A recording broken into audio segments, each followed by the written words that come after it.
Hello बच्चों, let's read the question. Question given here that which of the following statements about the Rutherford model of an atom are correct?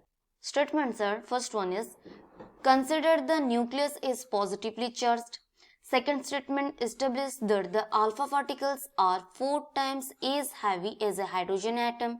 Third statement can be compared to the solar system. And the fourth one was in agreement with the Thomson's model.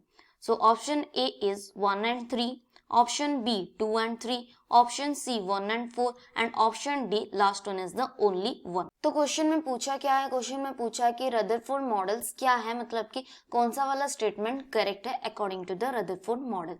तो हम लोग देखते हैं Rutherford model में पहला क्या था. तो रदरफोर्ड मॉडल में क्या था पहले ना, रदरफोर्ड ने पहले बताए थे कि जो जितने सारे भी हमारा क्या होता है पॉजिटिवली चार्ज होते हैं वो सारे चार्ज क्या होते हैं सेंटर ऑफ द एटम में क्या होते हैं रहते हैं. तो क्या होता है पॉजिटिवली चार्ज्ड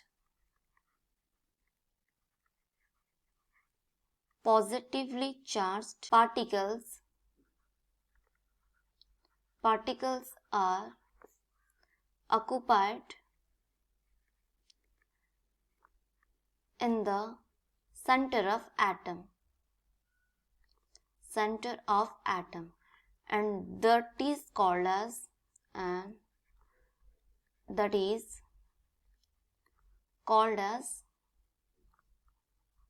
न्यूक्लियस.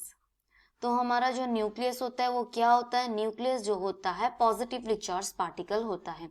फिर जाके दूसरा क्या बताए थे ना, दूसरा ये बताए थे कि जो हमारा क्या होता है ये रदरफोर्ड मॉडल होता है. रदरफोर्ड मॉडल को सोलर सिस्टम के साथ कंपेयर किए थे.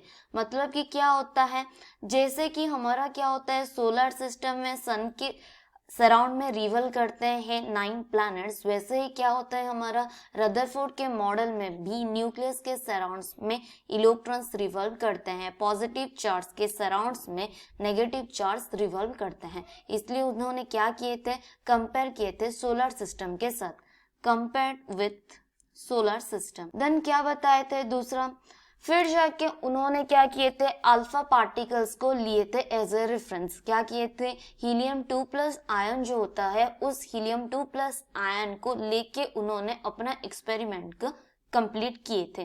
बट ऐसा कुछ नहीं बताए थे कि जो अल्फा पार्टिकल्स होता है 4 times heavier as compare to the hydrogen atom होता है. इसलिए उन्होंने ऐसा मतलब कि अल्फा पार्टिकल्स को रेफरेंस के तरह लिए थे, ऐसा कुछ भी नहीं बताए थे.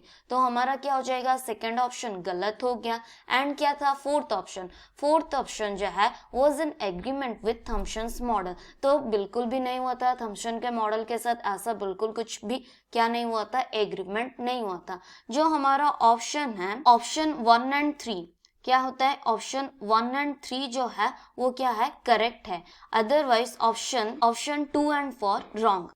सो आंसर क्या हो गया 1 and 3 is the correct answer. That means कौन सा वाला ऑप्शन करेक्ट हो जाएगा, ऑप्शन करेक्ट हो जाएगा हमारा first one is the correct one. I hope you understood it very well. Best of luck. Thank you students.